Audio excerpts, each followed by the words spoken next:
నమస్కారం, welcome to iDream. ధర్మ మార్గం విత్ విజిత కార్యక్రమానికి స్వాగతం.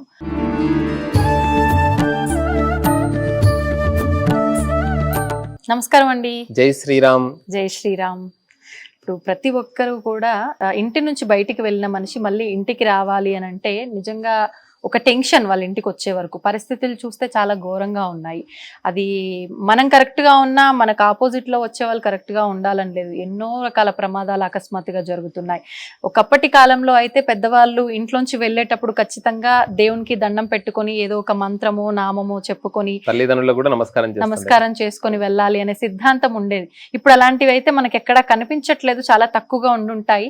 మరి ఒకవేళ ఆపదలో ఉన్న వాళ్ళకి కానివ్వండి, ఏదైనా అకస్మాత్తు ప్రమాదాలు జరగకుండా ఉండడానికే కానివ్వండి, ఇటువంటి ఇబ్బందులకి ఒకే ఒక్క మంత్రం కానీ నామం కానీ ఏదైనా ఉందా అందరూ చేసుకోవడానికి సులువుగా ఉండేది? తప్పకుండా అమ్మా, చాలా గొప్పనైనటువంటి స్తోత్రం ఉంది. ఆపదుద్ధారక స్తోత్రం అని అంటారు. 32 అక్షరాలు, 32 శ్లోకాలు, 32 శ్లోకాల నుండి 32 అక్షరాలుగా తీసుకోబడ్డది. 32 శ్లోకాలు చదివితే విశేషం. రోజు కూడా చదవలేరు కదండి. అందుకనే ఈ శ్లోకం ఒక్కటి చదివితే సర్వ సంపదలు, ఆపదలు తొలగిపోతాయి.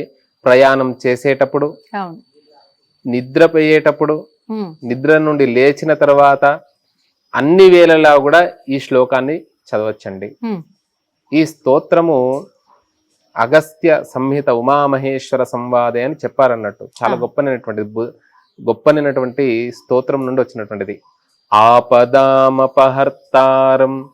దాతారం సర్వసంపదాం లోకాభిరామం శ్రీరామం భూయో భూయో నమామ్యహం. ఆపదాం అపహర్తారం అంటే ఆపదలు తొలగించి, దాతారం సర్వసంపదాం, సర్వ సంపదలను ఇస్తాడండి. చూడండి, ఇక్కడ ఒక్క సంపద అని చెప్పలే, ఏ సంపద కావాలంటే ఆ సంపద. అంటే మనము భగవంతుడు కూడా మనం ఏది మొయ్యగలుగుతామో అదే ఇస్తాడండి. మనం అనుకుంటాం నేను 50 కిలోలు మోస్తా, 100 కిలోలు మోస్తా అని మనం అనుకుంటాం, కానీ తల్లిదండ్రికి తెలియదా మనం ఏది మోస్తామో ఏంటిదో. అందుకనే ఆయనే మాతారాము మత్పితా రామచంద్ర స్వామి రాము స్వామి రాము మత్ సఖ. సఖ అంటే స్నేహితుడు. సఖి అని వచ్చింది కదా, సఖ అంటే స్నేహితుడు అన్నట్టు. సఖ మత్ సఖ రాము సర్వస్వం, సర్వస్వము రాముడేనంట. ఆయనను ఈ శ్లోకం ద్వారా స్మరిస్తే మనకు ఏ సమయంలో ఏది మనకు కావాలో అలాంటి సంపద ఇస్తాడు. నిజంగానే మనం అనుకున్నది ఇస్తే మనకు అనారోగ్యం కలగచ్చు, ఇబ్బంది కలగచ్చు. అన్నిటికీ కావాల్సింది ఏంటంటే మృత్యు భయం ఉంటుందండి. అలాంటి మృత్యువును తొలగిస్తాడంట. అందుకనే కాశీలో కూడా శ్రీరామ అని రాసి సాయంకాలం సప్తఋషి హారతి సమయంలో ఒక్కొక్క బిల్వదళాన్ని ఉంచుతాడు. శివుడు కూడా కాశీలో రామనామాన్ని ఉపదేశిస్తాడండి. అందుకనే ప్రపంచానికి భారతదేశం ఆత్మస్థానం అయితే భారతదేశానికి ఆత్మస్థానం కాశీ అంట. విశుద్ధం అంటే రామనం అంత గొప్పనటువంటిది. విశుద్ధం అంటే విశేషంగా చెప్పారు శంకర భగవత్పాదుల వారు. పరం సచ్చితానంద రూపం. ఎలాంటి రూపం అండి రాముడిది? ఒక సత్ చిత్ ఆనందాన్ని కలిగి ఉండేటువంటి రూపం. గుణాధారమాధారహీనం వరేణ్యం అనే కర్ణమూలంలో శివుడు శివో రామ రామ రామ ఇతి 3 సార్లు రామ రామ రామ అంటారంట. అందుకనే అంతే కాలంలో కాశీలో వెళ్ళాలనుకుంటారు. అంత గొప్పనటువంటిదండి. అసలు కాశీకి వెళ్తే ఒక ఆనందం. అక్కడ ఎప్పుడూ కూడా పరమేశ్వరుడు అలా త్రిశూలాన్ని బట్టి నేను ఉన్నాను అని చెప్పేసి మోక్షాన్ని ఇస్తా. అంటే ఆయన ఉపదేశించేటువంటి మంత్రం తారకం బ్రహ్మరూపం. తారక మంత్రం అండి. శ్రీరామ రామ రామ. అందుకనే శ్రీరామ జయరామ జయ జయ రామ అని 13 అక్షరాల మంత్రం అనుకోవాలని చెప్పారు. మానవుడు కనీసం 13 లక్షలన్నా చేయనంట జీవితకాలంలో. 13 అక్షరాలు. శ్రీరామ రామ శ్రీరామ జయ రామ జయ జయ రామ. ఇది ఎవరో కాదు, ఈ రామనామాన్ని పార్వతీది అన్నిటికంటే ఈ 1000 నామాలు ఇవన్నీ కూడా చేయలేరు ప్రజలు, మళ్ళా ఏదైనా ఉపాయం చెప్పు స్వామి, కేనోపాయన లఘున విష్ణుర్నామ సహస్రకం అని అంటుంది పార్వతీదేవి. అప్పుడు శ్రీరామ రామ రామ ఇతి రమే రామే మనోరమే సహస్రనామ తత్తుల్యం రామనామ వరాననే అని చెప్తారన్నట్టు. అంత గొప్పనైనటువంటి నామం శ్రీరామనామం. అలాంటి రాముణ్ణి శివుడే అంటే శివుణ్ణి పూజిస్తే ఐశ్వర్యం లభిస్తుంది అంటారు, మళ్ళీ రాముణ్ణి పూజిస్తే ఆయన్ని ఆరాధించేటువంటి రాముణ్ణి పూజిస్తే ఎంత ఐశ్వర్యం లభిస్తుంది. సర్వ సంపదాం, మనకు ఏ సమయంలో ఏది కావాలో అది ప్రసాదిస్తాడు. ముందుగా మృత్యు భయం లేకుండా అనుగ్రహిస్తాడంట, అకాల మరణాలను తొలగిస్తాడంట ఆ రామచంద్ర స్వామి వారు, రామభద్ర స్వామి వారు. శ్రీరామో రామభద్రశ్చ రామచంద్రశ్చ శాశ్వత. రామ అన్న, రామభద్ర అన్న, రామచంద్ర అన్న కూడా అనుగ్రహిస్తాడంట.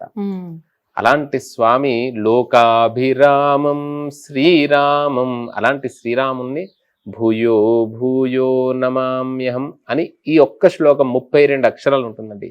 ఈ 32 అక్షరాలు ఎక్కడి నుండి వచ్చింది అంటే 32 శ్లోకాల నుండి వచ్చింది. దీన్నే ఆపదుద్ధారక స్తోత్రం, శ్రీరామ ఆపదుద్ధారక స్తోత్రం.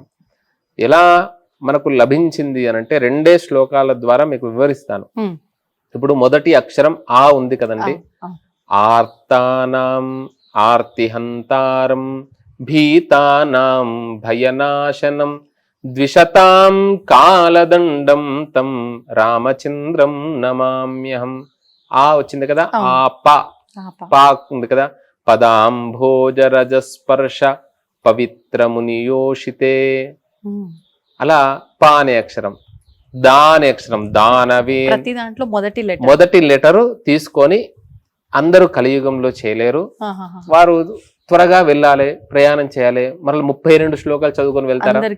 వీలు కాదు. ఈ ఒక్క శ్లోకం చాలు. దానవేంద్ర మహామత్త గజ పంచాస్య రూపిణే నమోస్తు రఘునాథాయ రామాయ పన్నివారినే మా మహీజాకుచ సంలగ్న కుంకుమారుణ వక్షసే నమః కళ్యాణ రూపాయ రామాయ పన్నివారిని. ఆపదామ ప. ఇట్లా ఒక్కొక్క శ్లోకం నుండి 32 శ్లోకాల నుండి ఈ 32 అక్షరాలు తీసుకొని ఆపదామపహర్తారం దాతారం సర్వసంపదం రెడీ అయిపోయింది కదండి. నిజంగా చాలా ఈజీ. అందరికీ కూడా కలియుగంలో ఈ ఒక్క శ్లోకం చదువుకొని, అసలు ఇప్పటి వరకు మీకు ఏ మాధ్యమం వారు కూడా చెప్పకపోవచ్చు, మన ఐ డ్రీమ్స్ భక్తి మార్గం ద్వారా ఈ ఆపదామపహర్తారం దాతారం సర్వసంపదాం లోకాభిరామం శ్రీరామం భూయో భూయో నమామ్యహం అనేటువంటి శ్లోకాన్ని చదువుకోండి. అవకాశం ఉన్నటువంటి వారు 32 సార్లు చదువుకోండి. 32 సార్లు చదువుకుంటే రోజు 3 సార్లు చదువుతుంటే మీకు నోటుకు వచ్చేస్తుంది. చాలా 32 శ్లోకాలు చదివినటువంటి ఫలితం కూడా వస్తుంది. దీని ఫలితం కూడా చెప్పారు. 32 సార్లు చదివినటువంటి వారికి కారాగారం. ఇక్కడ ఇండియాలో చాలా లాయర్స్ ఉన్నారు, అందరూ ఉన్నారు. అమెరికాలో ఒక్కసారి లోపల వేస్తే బయటకు రావడం కష్టం. అలాంటి అమెరికా దేశంలో కూడా ఈ ఆపదుద్ధారక స్తోత్రాన్ని ఇదే వైశాఖ మాసంలో సూర్యోదయానికి పూర్వం ఇలా 100 సార్లు చేసంట, అంటే ప్రారంభం చేసి బయటకు వచ్చినటువంటి వారు ఉన్నారండి.